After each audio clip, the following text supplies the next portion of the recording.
이 시간에도 하나님의 은혜가 저와 여러분들이 함께하기를 기원합니다. 신학 강좌는 우리 학교와 우리 교단의 자랑입니다. 박윤선 박사님과 같은 좋은 스승을 모셨다는 것과 세월이 흘러도 자랑할 스승이 계시다는 것은 우리 학교만의 자랑이고 또 자부심을 갖게 합니다. 처음 학교가 시작될 때에는 마치 내일을 알 수 없는 불안한 그런 미지의 세계에 발을 딛는 것 같은 그러한 시작이었습니다. 그러나 40여 년이 지난 지금 우리 교단과 학교는 교내에서도 국내에서도 구교에서도 인정받는 그런 교단과 학교가 되었으니 감사할 뿐입니다. 하나님의 전적인 은혜요. 선배 목사님들이 바른 신학, 바른 교회, 바른 생활의 정신을 잊지 않고 살아내신 훌륭한 신앙의 삶, 이것 때문에 오늘 이렇게 똑같은 그리고 어디서든지 인정을 받는 우리 학교와 교단이 되었다고 믿습니다. 빌립보서는 바울 사도가 감옥에 있으면서 빌립보 교회 성도들에게 쓴 편지입니다. 예나 지금이나 감옥은 환경이 좋지 않습니다. 할 수만 있으면 감옥은 가서는 안 되고 또 감옥은 사실 많은 사람들에게 두려움과 그리고 공포를 주는 것이 감옥입니다. 그런데 지금 바울 사도는 감옥에 갇힌 상태입니다. 죄를 지어서 간 것이 아니라 복음을 증거하다가 억울하게 감옥에 간 겁니다. 다른 사람과는 다른 교회와는 달리 빌립보 교회는 감옥에 갇혀 있는 바울 사도인데도 불구하고 변함없이 사랑하고 그리고 필요한 것을 공급해 주는 그런 교회요 성도였습니다. 옥에 있는 바울 사도가 아마 누구보다도 많은 위로와 격려를 받지 않았나 생각이 듭니다. 그리고 교회가 이런 모습을 가져야 되는 것을 또한 우리에게 암시적으로 가르쳐주는 그런 메시지라고 생각을 합니다. 믿는 성도에게 위로는 믿는 자에게 있습니다. 세상이 위로를 주는 게 아니라 믿는 사람이 위로가 되는 것이고 교회가 위로가 되어야 되는 겁니다. 옥에 있는 바울 사도가 빌립보 교회 성도들에게 메시지를 전하면서 이렇게 말합니다. 주 안에서 항상 기뻐하라. 내가 다시 말하노니 기뻐하라.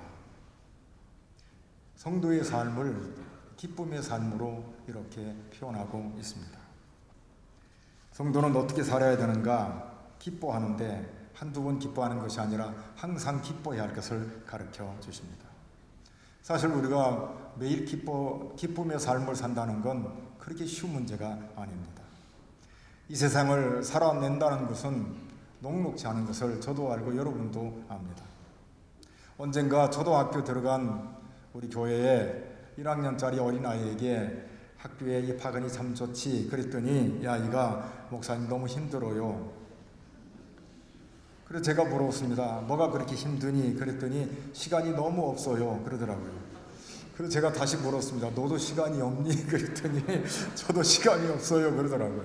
학교 갔다 오면 학원 갔다 오고 학원 갔다 오면 태권도 조단 갔다 오고 그리고 갔다 오면 음악 학원 갔다 오고 그 다음에 피아노 컴퓨터 학원 갔다 오야 하고 갔다 오는 게 참 많아요.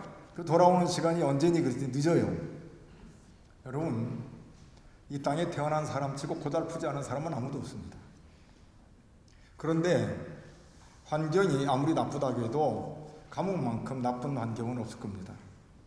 근데 감옥에 있는 바울 사도가 빌립보 교회 성도들에게 아니 감옥 밖에 있는 오늘 저와 여러분들에게 주 안에서 항상 기뻐하라.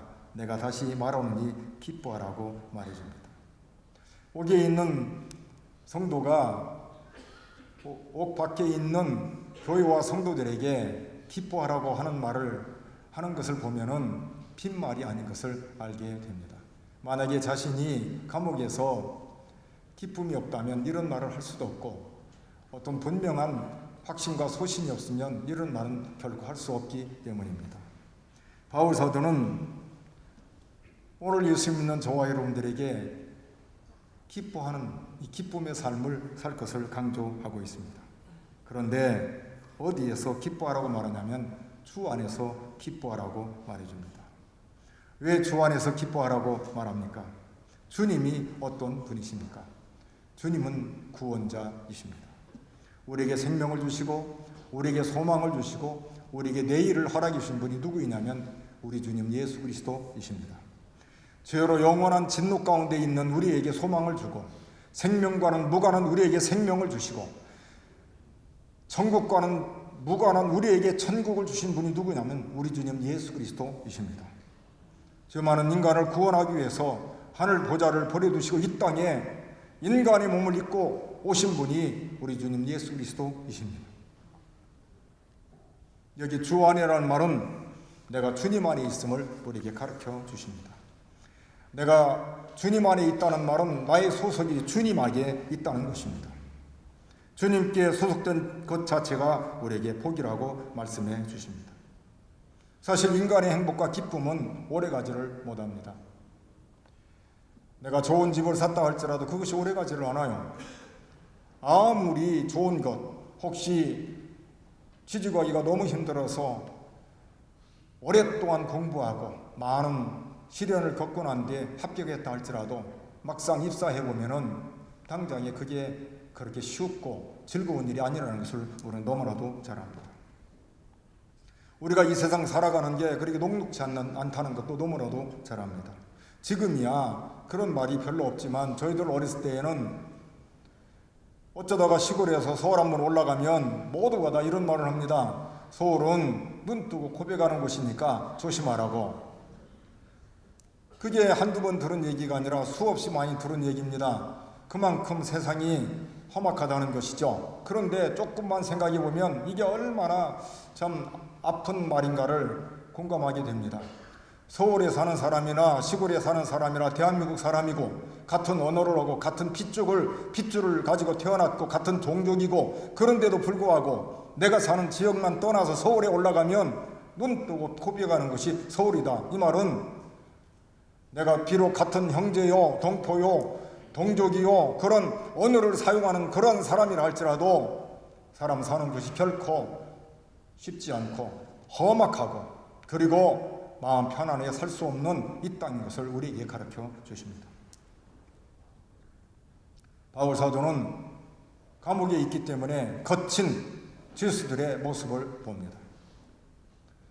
사람이 환경의 영향을 받기 때문에 거친 사람 앞에는 거칠게 나오게 마련입니다. 그런데도 불구하고 바울 사도는 전혀 그런 내색이 없이 오히려 감옥 밖에 있는 성도들을 향해서 주 안에서 기뻐하되 항상 기뻐하라고 말해줍니다. 내가 다시 말하노니 기뻐하라고 말해줍니다.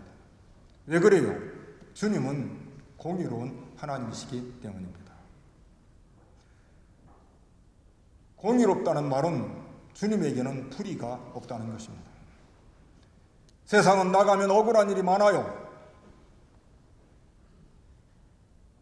약자이기 때문에 억울하고 높은 자리에 있기 때문에 억울하고 가진 자이기 때문에 억울하고 없기 때문에 억울한 게 세상입니다. 그러나 하나님께는 억울함도 없고 불의도 없습니다. 하나님께는 인간 모두가 어떤 사람이 가든 간에 하나님께는 결코 불의라는 게 없습니다. 주님께서 말씀하실 때 하나님의 나라가 어떤 나라냐면 하나님의 나라는 먹고 마시는 것이 아니요 의와 평강과 기락이라고 말씀해 주십니다. 여러분, 이 땅은 분통 터지는 일이 참 많아요.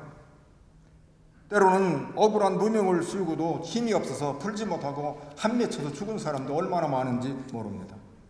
저는 어렸을 때에 제 윗집에 아저씨가 어쩌다가 서울에 가서 직장 생활하는데 거기서 어떤 여자를 만났어요. 만나고 내려왔는데 이 여자가 얼마나 악착시끄러운지 내려와가지고 자리를 틀고서 사는 거죠. 본처가 나가서 죽어버렸어요. 근데 그 본처에서 태어난 자녀들이 하나씩 둘씩 어머니 따라서 똑같이 자살해서 죽는 거예요. 도무지 누가 봐도 억울한 일 아니에요. 근데 누가 그걸 해결해 줘요? 세상은 아무도 해결해 줄 수 있는 사람이 없어요. 그런데 주님은 의로우신 하나님이십니다. 주님 나라에 가면 억울함이 없어요. 분통 터지는 일도 없고 오히려 주님 앞에 가면 유쾌하고 통쾌하고 시원하고 너무 좋아가지고 행복이 가득히 채워진 나라가 하나님의 나라예요. 왜냐하면 우리 하나님은 의로우신 하나님이기 때문입니다. 저는 요즘에 많이 생각해요. 교회가 어떤 곳인가? 사랑이 많고 또 진리를 선포하고 그러지만 하나님의 말씀이 진리라는 걸 깨달아요. 교회에는 추구해야 할 것이 있는데 교회 가면은 의의가 있어야 되는 거예요. 의의가. 예수 믿는 사람들끼리 모였을 때 의의가 있어야 해요. 신학생들이 모였을 때 의의가 있어야 해요. 목회자들끼리 모였을 때에 의의가 있어야 해요. 마태복음에 보면 말세에 사랑이 식어지는 이유에 대해서 이렇게 말합니다. 불의가 많음으로 사랑이 식어진다. 우리 중에도 하하하고 웃고 그러지만 누군가가 거짓말하고 그리고 누군가가 거칠게 해서 불의를 행하면 갑자기 싸늘하고 냉랭하고 사람들이 가슴이 턱턱 막히는 거죠. 하나님은 의로운 하나님이라고 말씀해 주십니다. 그렇기 때문에 하나님 앞에 가면 억울한 자가 없습니다. 하나님 앞에 가면은 분통 터지는 일이 없어요.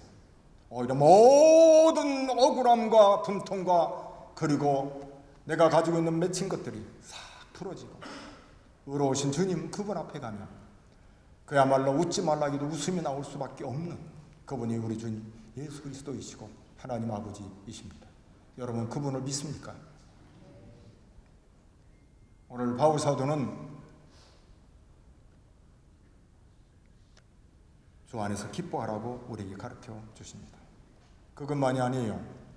바울 사도는 너희 관용을 모든 사람에게 알게 하라고 말합니다. 관용은 남의 잘못 따위를 너그럽게 받아들이고 용서하는 것을 관용이라 그렇게 말합니다.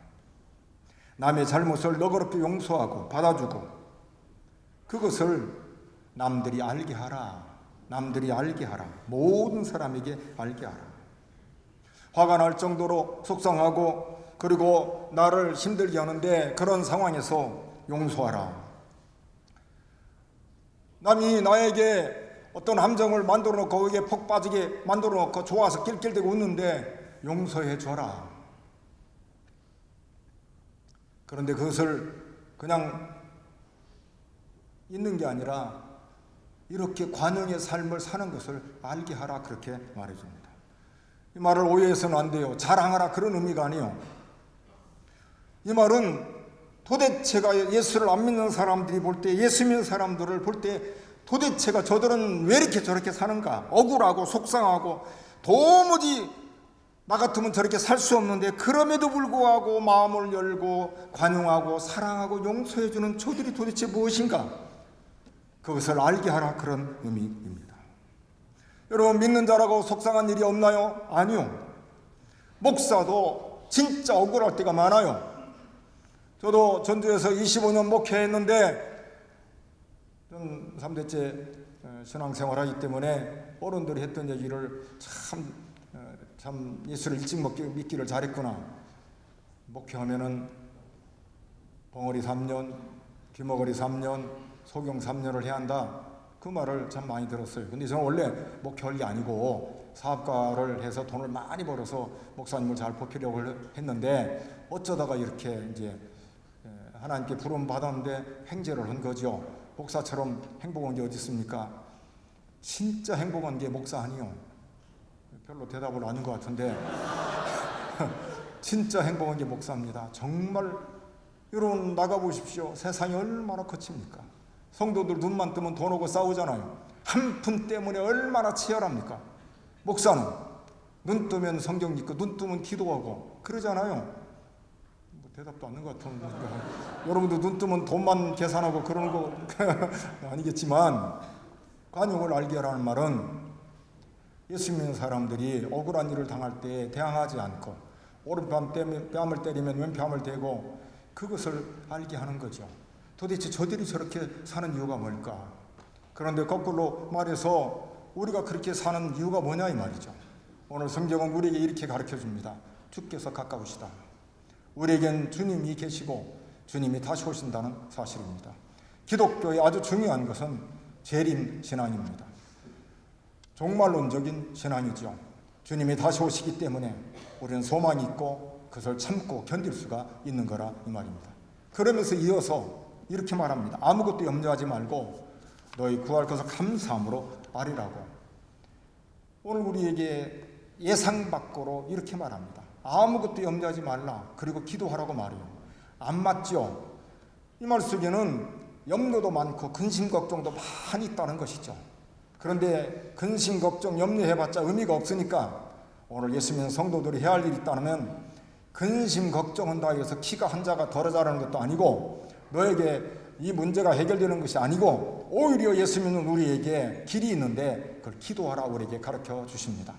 그러면서 응답이 뭐라고 말씀하시냐면 그리하면 모든 지각에 뛰어난 하나님의 평강이 그리스도 예수 안에서 너희 마음과 생각을 지키시리라 그렇게 말씀해 주십니다. 너희 근심과 걱정 염려하지 말고 하나님 앞에 기도하라. 그러면 내가 해결해 주겠다. 그게 아니라 모든 지각에 뛰어난 하나님의 평강이, 이 말은 하나님보다 더 뛰어난 사람이 없다. 하나님보다 더 뛰어난 지각이 없다. 하나님보다 더 많이 아는 지식이 있는 자가 없다. 하나님만이 가장 뛰어난 분인데 그 뛰어난 지각으로 뭐라 하시냐면 하나님의 평강이 그리스도 예수 안에서 너희 마음과 생각을 지킨다 그렇게 말씀해 주십니다. 이 말은 어떤 말이냐면 나를 향해서 골탕 먹이는데 내가 참지. 그래, 주께서 말씀하시니 참아야지. 참아놓고 뒤돌아섰는데 억울해요. 아이고 내가 바보 아니야. 내가 이거 진짜 내가 엉터리짓한테 저것한테 내가 당하다니. 가서 한 방 쥐어박으면 아무것도 아닌데 저것 내가 봐도 진짜 별 볼 일 없는데 내가 참았어. 그럴 때에 주께서 어떻게 하시냐면 모든 지각에 뛰어난 하나님의 평강이 뭐라고 말씀하시냐면 너 잘했어. 너 진짜야. 내가 원하는 게 그거였어. 아니야 너 쪼다 아니고 너 잘 참았어. 너 진짜 내가 원하는 내 사람이야. 내 딸이야. 내 종이야. 그 말을 하는 거예요. 네가 그렇게 사는 거 네가 이길 수 있지. 그런데 너 잘 참았어. 그게 내가 원하는 그거야. 너 원수갑지 않은 거. 너 정말 잘했어. 너 그렇게 말대꾸 안 했지. 정말 잘했어. 우리 마음과 생각을 누가 지켜주는가? 하나님의 평강이 우리를 지켜주신다고 말씀해 주십니다. 사랑하는 동역자 여러분, 우리 모두에게는 주님이 계시기에, 그리고 그분이 장차 이 땅에 오시기에, 그리고 지금도 살아서 역사하셔서 우리는 부족하지만 이 땅에 이 거친 세파 이 세상에서 성도답게 살게 만드신 분이 누구인가? 우리 아버지 하나님이라는 사실입니다. 그래서 그분에게 기도하게 되고, 그리고 우리는 우리에게 그걸 깨닫게 하시고 오늘 또 내가 믿음으로 살아갈 때 그래 잘 살았다. 내가 원하는 삶 네가 지금 살아가고 있구나. 너무 좋다. 이런 하나님의 이 위로, 하나님의 뛰어난 지각으로, 그리고 하나님의 평강으로 우리의 마음과 생각을 지켜주셔서 인도하시는 그 은혜가 너무 좋아서 믿음으로 살아내는 이것이 오늘 우리의 삶과 하나님의 은혜라고 말씀해 주십니다. 우리 모두가 그렇게 되기를 바랍니다. 관용을 알게 하라는 말은 예수 믿는 사람들이 억울한 일을 당할 때 대항하지 않고 오른뺨을 때리면 왼뺨을 대고 그것을 알게 하는 거죠. 도대체 저들이 저렇게 사는 이유가 뭘까? 그런데 거꾸로 말해서 우리가 그렇게 사는 이유가 뭐냐 이 말이죠. 오늘 성경은 우리에게 이렇게 가르쳐 줍니다. 주께서 가까우시다. 우리에겐 주님이 계시고 주님이 다시 오신다는 사실입니다. 기독교의 아주 중요한 것은 재림 신앙입니다. 종말론적인 신앙이죠. 주님이 다시 오시기 때문에 우리는 소망이 있고 그것을 참고 견딜 수가 있는 거라 이 말입니다. 그러면서 이어서 이렇게 말합니다. 아무것도 염려하지 말고 너희 구할 것을 감사함으로 아뢰라고. 오늘 우리에게 예상 밖으로 이렇게 말합니다. 아무것도 염려하지 말라. 그리고 기도하라고 말해요. 안 맞죠? 이 말 속에는 염려도 많고 근심 걱정도 많이 있다는 것이죠. 그런데 근심 걱정 염려해봤자 의미가 없으니까 오늘 예수 믿는 성도들이 해야 할 일이 있다면 근심 걱정한다 해서 키가 한 자가 덜어 자라는 것도 아니고 너에게 이 문제가 해결되는 것이 아니고 오히려 예수 믿는 우리에게 길이 있는데 그걸 기도하라 우리에게 가르쳐 주십니다. 그러면서 응답이 뭐라고 말씀하시냐면 그리하면 모든 지각에 뛰어난 하나님의 평강이 그리스도 예수 안에서 너희 마음과 생각을 지키시리라. 그렇게 말씀해 주십니다.